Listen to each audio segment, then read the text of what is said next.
Hello everyone, so in this video, we're going to be reviewing Hydrateology Hair Removal Cream.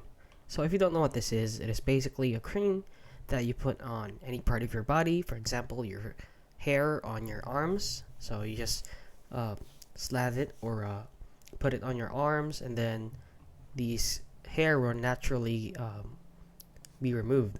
So as you can see, we have it here on their website. So as you can see, as of right now, there are $20, which is actually a bit expensive for what they do. And if you're wondering if this is legit or not, or if this is any good, you have it here on Amazon. And this is actually facial hair removal cream. But they have the same brand, and it's rated 2.8 out of 5 stars with 32 ratings, which is pretty bad. So let's see some reviews here. Didn't work. Possible. Would buy again. So there are 2 5 stars so far. This sucks. Try it on small part before using completely.